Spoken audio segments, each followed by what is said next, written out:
नमस्ते, मेरा नाम है जुनाग ले और मैं हूं दक्षिण कोरिया का निवासी। हमारे चैनल कोरिया का लाला में आपका स्वागत है। तो दोस्तों, आज के इस वीडियो में मैं बात करने वाला हूं कुछ ऐसी चीज के बारे में जो कि हमारे देश में बहुत ही कम मात्रा में होती है। जी हाँ, यहाँ तक सुनने के बाद शायद आप लोग समझ ही गए होंगे कि मैं इस वीडियो में शादी की बात करने जा रहा हूँ। वैसे ये बात मैं नहीं, हमारे देश की सरकार, जिसपे मुझे कभी भरोसा तो नहीं रहता, वो खुद इस तरह एक रिपोर्ट जारी करते हुए कही है कि हमारे देश के हजारों में से सिर्फ 4 लोग शादी कर रहे हैं। इससे पता चलता है कि हमारे देश के जो ड्रामा, जिसमें हर एक नजर मिलाने से लड़का लड़की दोनों के बीच में प्यार हो जाता है, ये ससुरे की कितनी प्रतिशत सच्चाई दिखाते हैं। चलो ठीक है, ड्रामा की सच्चाई का पता बाद में लगाएंगे। आज की इस वीडियो में मैं हमारे देश कोरिया में आखिरकार शादी कैसे होती है, लड़का या फिर लड़की को कैसे ढूंढा जाता है और लड़की ढूंढने के बाद शादी का प्रोसेस कैसे होता है, और भारत की शादी से कोरिया की शादी में क्या क्या अंतर है, मैं इसकी सारी खुलासा करने वाला हूँ। वैसे आप लोगों की जनरल इंफॉर्मेशन के लिए एक बात बता दूं तो मैं भारत में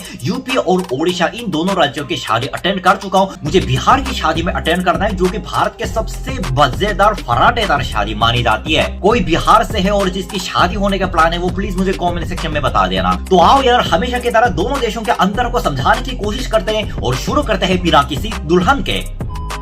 वैसे भारत और कोरिया, इन दोनों देशों के संस्कृति में बहुत सारे अंतर तो मौजूद है ही, लेकिन शादी के लिए रिश्ता ढूंढने के प्रोसेस में भी दोनों देशों का अंतर स्पष्ट झलक पड़ता है। जैसा कि भारत में अभी भी बहुत बड़े शहर में रहने वाले अमीर घराने के लोने लोनियों को छोड़कर पूरे भारत के समाज में अरेंज मैरिज का प्रचलन बहुत ही ज्यादा है। मेरा मतलब, भारत के अभी तक ज्यादातर मम्मी पापा को लगता है कि अपनी बेटे की शादी के लिए उसके लिए कोई रिश्ता ढूंढना यह हमारी जिम्मेदारी है, जबकि कोरिया में इसका ठीक उल्टा चलता है। कोरिया के मम्मी पापा चाहे अपने बच्चे कितना भी छोटा क्यों ना हो, उनको लगता है कि फ्यूचर की शादी के लिए रिश्ता ढूंढना ये पूरी तरह से बच्चों की जिम्मेदारी है। इसका मतलब यह है कि भारत में लोगों को शादी के लिए रिश्ता ढूंढने के लिए अपनी तरफ से इतनी ज्यादा कोशिश करने की जरूरत नहीं पड़ती, जबकि कोरिया में लोगों की शादी की उम्र होने पर रिश्ता ढूंढने के लिए खुद ही 100% कोशिश करनी पड़ती है। क्योंकि कोरिया में मम्मी पापा को यह लगता है कि शादी के बाकी प्रोसेस में वो अपने बच्चों के काम में कुछ मदद कर सकते हैं, लेकिन शादी के लिए रिश्ता ढूंढना, मेरा मतलब दूल्हे को ढूंढना या दुल्हन को ढूंढना,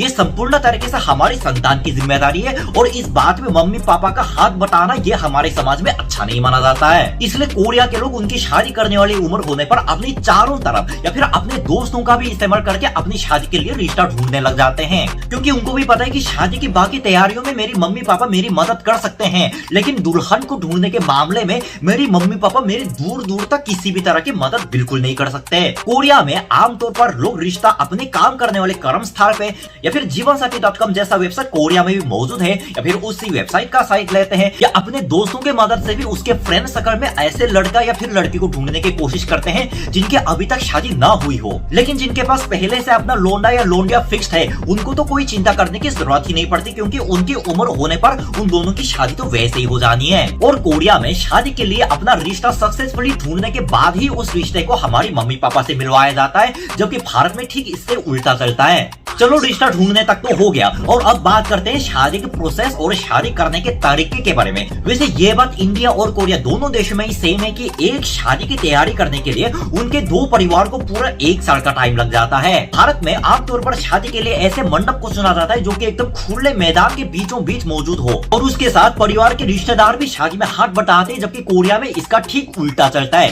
कोरिया में शादी की तैयारी ऐसी मानी जाती है जिसपे रिश्तेदार का कोई हाथ नहीं है। मेरा मतलब, उस पर रिश्तेदार की दखल अंदाजी करना कोरिया में बहुत ही बुरी चीज मानी जाती है। इसलिए कोरिया में अक्सर शादी के प्लान, जगह चूज करना और शादी के बाद हनीमून के प्लान करने के लिए रिश्तेदारों का नहीं बल्कि किसी वेडिंग प्लानर का सहारा लिया जाता है, जो कि एक पेशागत नौकरी है। आमतौर पर शादी से 6 महीने पहले एक वेडिंग प्लानर को हायर किया जाता है, और उसके बाद के मुताबिक हमारे लोग शादी की प्लानिंग करने लगते हैं।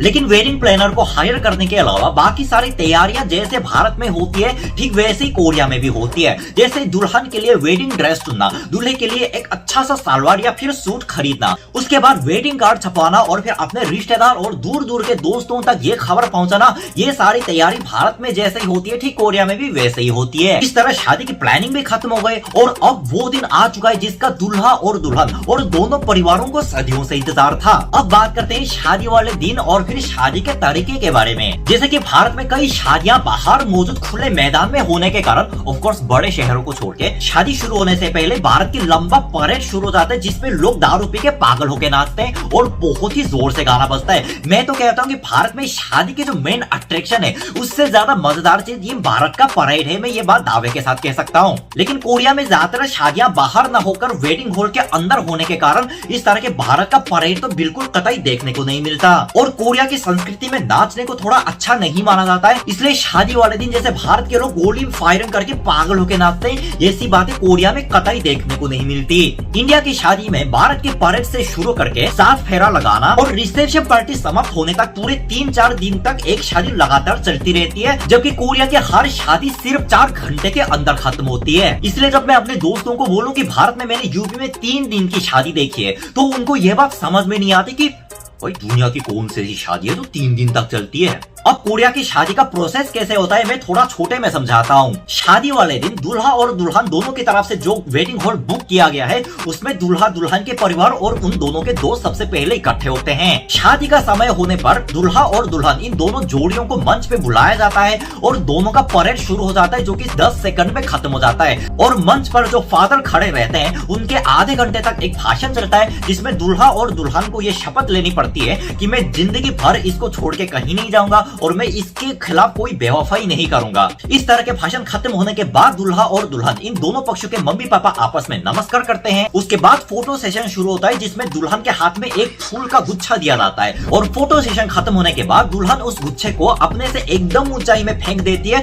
जिससे यह पता चलता है कि वो अब कुंवारी नहीं रही। और दुल्हन की सहेलियों में से जो उस गुच्छे को पहली बार पकड़े अगली बार उसकी शादी होगी। हमारे कोरिया में ऐसा माना जाता है। फूलों का गुच्छा फेंकने के साथ साथ शादी समाप्त होती है और शादी समाप्त होने के बाद 2 घंटे तक खाने का टाइम चलता है और खाने का टाइम खत्म होने के बाद दूल्हा और दुल्हन हवाई जहाज में बैठ के हनीमून के लिए निकल जाते हैं। तभी तो मैं कहता हूँ कि कोरिया में कोई भी शादी 5 घंटे से अधिक नहीं होता है। और अब बात करते हैं कुछ ऐसी चीज की जिसके बिना लोग शादी में जाना ही पसंद नहीं करेंगे। जी हाँ, मैं बात कर रहा हूँ शादी के खाने की। ये बात दोनों देशों में कॉमन है कि शादी में सबसे शानदार तरीके का खाना परोसा जाता है अपने गेस्ट के लिए। लेकिन दोनों देशों में एक सबसे बड़ा अंतर ये देखने को मिलता है कि भारत के अधिकतर शादी में, लेकिन वेस्ट बंगाल और ओडिशा को छोड़ के अधिकतर शादी में ज्यादातर गेस्ट के लिए वेज फूड सर्व किया जाता है, जबकि कोरिया में शादी में वेज फूड सर्व करने का मतलब गेस्ट के लिए सबसे बड़ा अपमान माना जाता है। मैंने यूपी में जिस शादी में अटेंड किया था उसका खुद का परिवार और फिर उसके सारे रिश्तेदार एकदम शौक से मीट खाने वाले परिवार थे,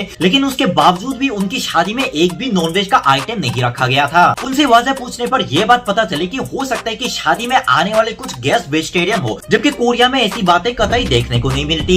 एक तो कोरिया के 80% लोगों को वेजिटेरियन का मतलब ही नहीं पता, और अगर गलती से कोरिया की किसी शादी में नॉनवेज का आइटम सर्व नहीं किया गया तो उसमें इनवाइटेड गेस्ट को ये लगेगा कि ये साला हमारा टाइम भी बर्बाद हुआ है और फिर हमको शादी में खुलेआम अपमान किया गया है। इसलिए कोरिया के हर शादियों में सबसे शानदार, जबरदस्त और भोका नॉनवेज खाने का आयोजन किया जाता है और फिर लोग भी उसका पूरा मजा उठाते हैं।